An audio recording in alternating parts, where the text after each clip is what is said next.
Olá, esse é o nosso canal Psicalogando com Cíntia Dorini, um momento em que nós discutimos temas relevantes do nosso cotidiano e o levamos para o âmbito da psicanálise, para o entendermos melhor.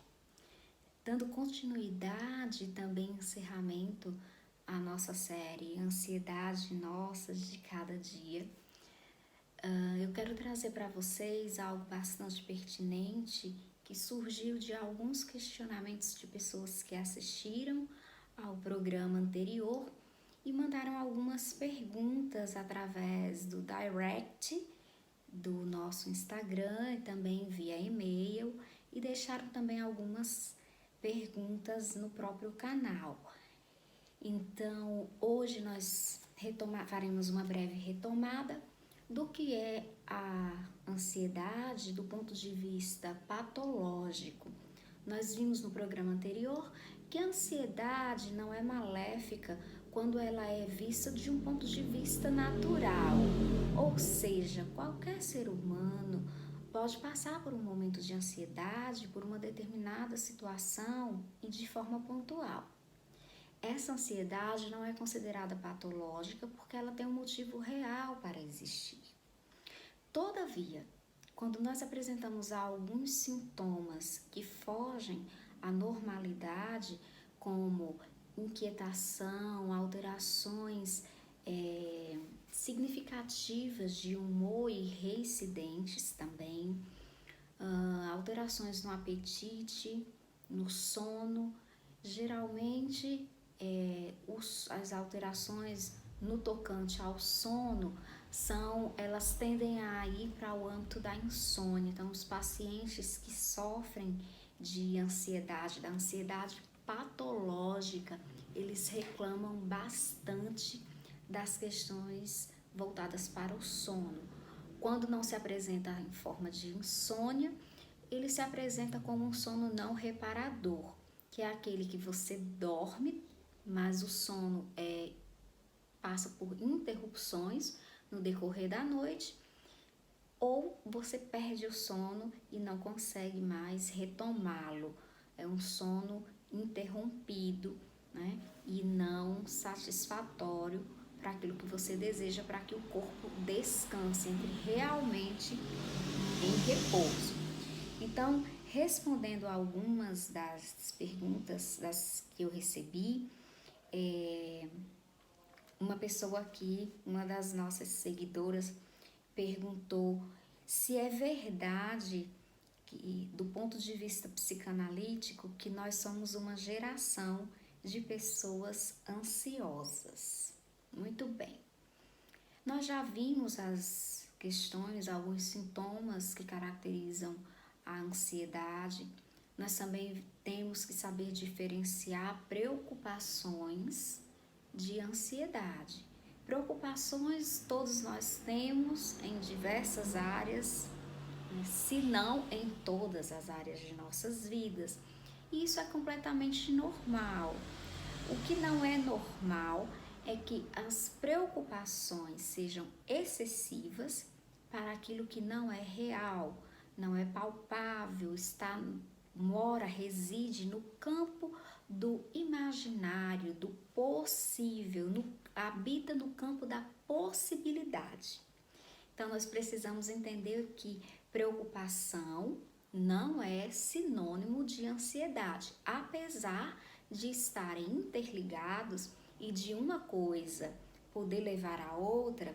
Por exemplo, uma preocupação excessiva ou um medo excessivo pode levar, sim, uma pessoa a um quadro de ansiedade, o que não significa que essa pessoa sofre de um transtorno de ansiedade.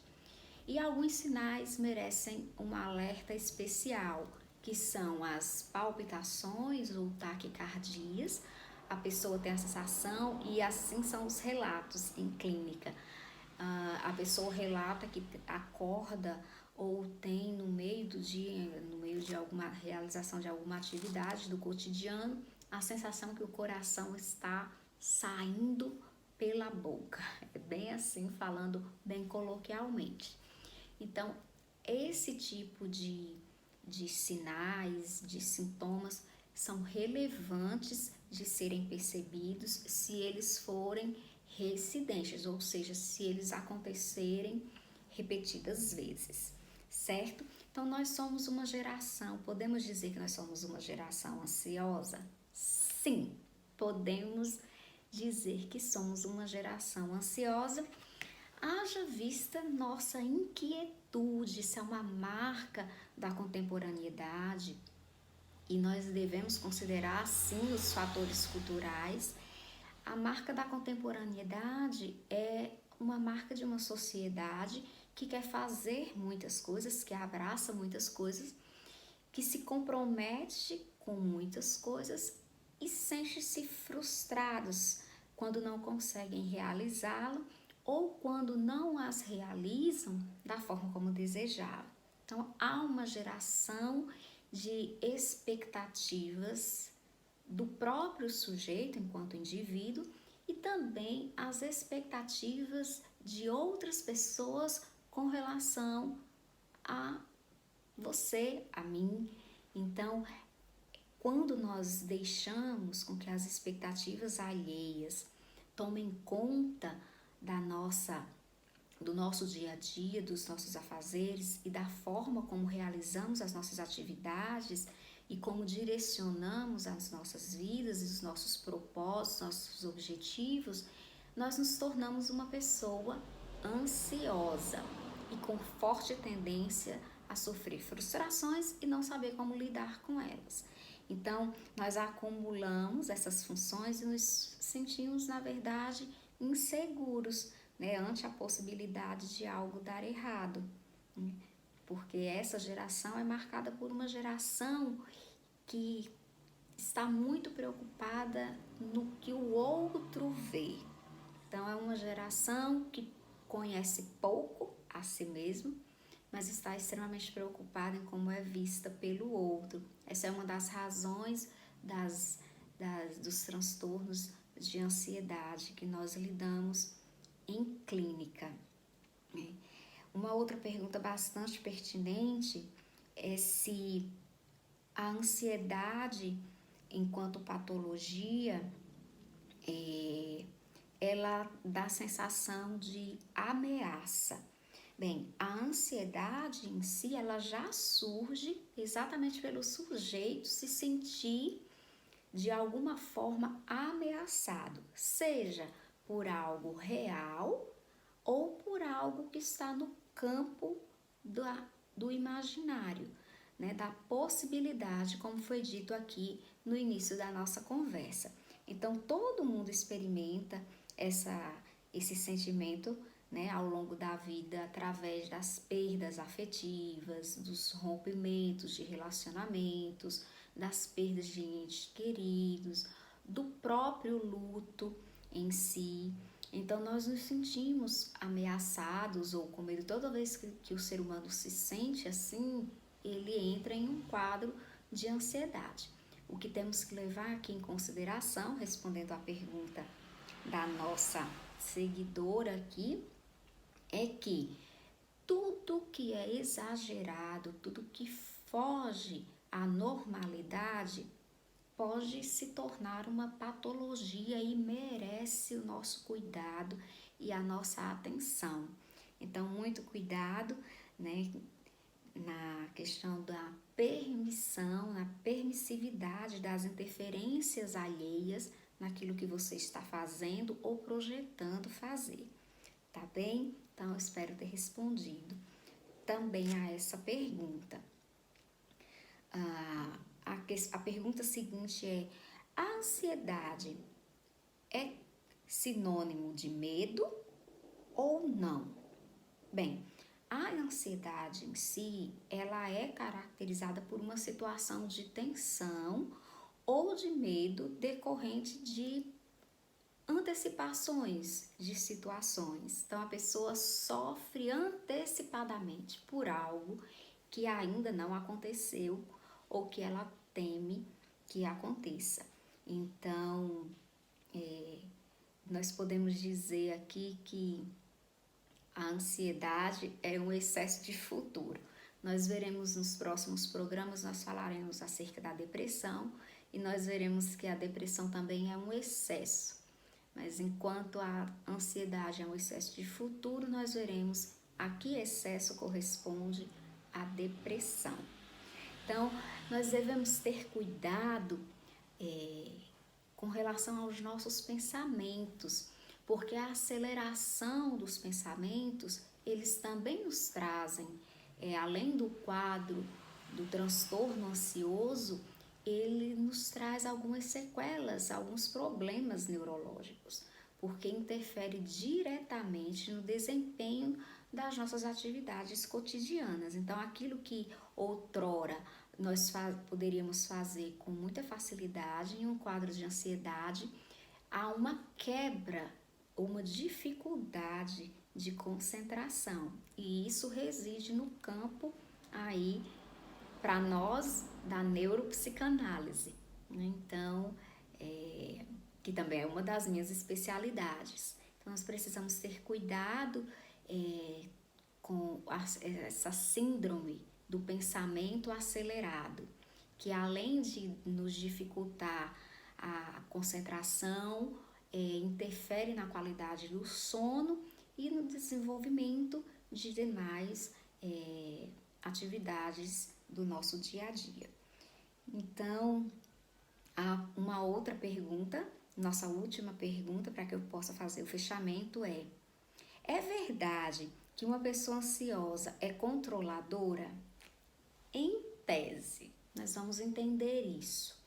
Uma pessoa ansiosa, ela tem uma certa necessidade de ter controle das situações, exatamente porque ela não sabe como lidar com os medos ou com as inquietudes, com as incertezas. O excesso ou os excessos de futuro que invadem, né, os pensamentos e lhe causam esses transtornos, fazem com que a pessoa sinta a necessidade de ter controle de situações ou de pessoas que lhe cercam. Por isso que é uma psicopatologia que merece atenção, merece cuidado, e quando nós nos deparamos com tudo isso, é necessário atentarmos se há uma necessidade de buscarmos ajuda profissional quando a pessoa demonstra essas sintomatologias que nós estamos conversando aqui.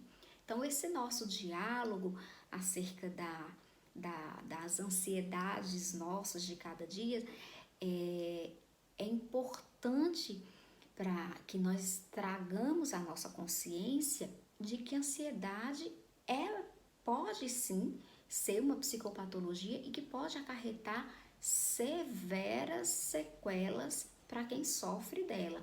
Por ser uma doença invisível, muitas vezes a pessoa que sofre de ansiedade não conta com a compreensão de familiares ou de colegas de trabalho, de amigos, e isso também dificulta o paciente de se reabilitar, de buscar até ajuda ou de encontrar a cura para sair daquele quadro. Então, a questão do desejo ou de o que eu chamaria aqui de necessidade desse controle dá-se exatamente porque é um mecanismo de defesa que a pessoa que sofre do transtorno ansioso, né, o transtorno da ansiedade, principalmente se estiver sofrendo de uma TAG, que é o transtorno da ansiedade generalizada, ela sofre isso, habita também no campo do inconsciente. Então, ela o faz de forma inconsciente, não o faz por maldade, por ser uma pessoa controladora. Então, não vamos adjetivar uma pessoa que é ansiosa e que se sente insegura quando não tem o controle de situações ou de pessoas que lhe cercam, como uma pessoa controladora. São coisas diferentes. A pessoa ansiosa sente necessidade de ter controle, o que não significa que ela pode ser assim caracterizada como uma pessoa controladora, manipuladora, tá bem? Então, nosso conselho aqui para fecharmos o nosso programa com relação às ansiedades nossas de cada dia é que nós nos preocupemos a cada dia com o problema que nos apresentar, que nós tentemos, é importante para o paciente, é importante para a pessoa que se encontra em um quadro de ansiedade, que ela viva um dia de cada vez, que ela tente resolver uma coisa de cada vez, né? A melhor coisa a se fazer é encarar a preocupação e se conectar mesmo ao campo da razão, listando o que é real e o que reside no campo das possibilidades, do imaginário, do hipotético, né? Isso é um excesso de futuro, pautar-se, prender-se, agregar-se naquilo que pode vir a acontecer é um excesso de futuro e gera um quadro de ansiedade bastante preocupante. Então, isso é negativo. É certo que o mais sensato a fazermos é buscarmos o nosso bem-estar mental. Eu sei que nos dias atuais, os quais a população mundial tem vivido, é muito difícil falarmos em algo que nos deixe tranquilos. Mas eu posso aqui falar em algo que lhe traga serenidade, que lhe traga calmaria. Procure evitar situações de conflitos ou de estresse que lhe leve a mais um problema e que lhe tire mais uma noite de sono. Alimente-se bem, procure exercitar-se de alguma forma, tanto o exercício físico quanto o exercício mental através de leituras ou de músicas relaxantes também. São ótimos exercícios do ponto de vista físico, as atividades, uma boa caminhada. E se não puder, em casa, liga alguma coisa, uma música, faz uma atividade, algo que seja possível fazer em casa mesmo, até uma atividade doméstica, atividades como culinária, alguma coisa voltada para artes. Para quem tem esse talento ou deseja aprender, há muitos canais e com coisas aí bastante interessantes para nós nos ocuparmos. O estudo de línguas estrangeiras também é muito recomendado. Um bom livro, como eu aqui mencionei, é sempre um exercício mental excepcional, né? Navegar no universo da leitura é mágico. Então a literatura ela tem esse poder de nos levar a uma atmosfera que nos tira desse campo da realidade dura, difícil. Então procure ler bons livros, isso também é bastante importante.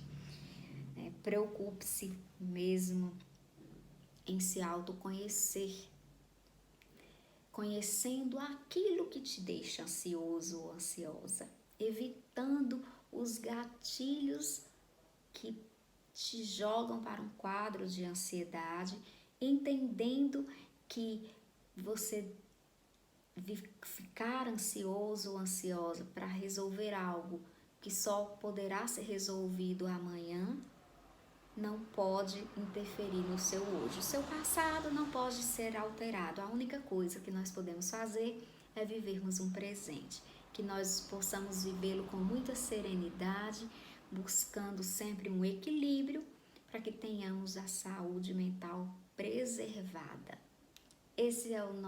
Foi a nossa série falando sobre as nossas ansiedades de cada dia. Espero você no próximo programa, tratando sobre depressão, que já é considerado aí o mal do século. Até lá, espero por vocês.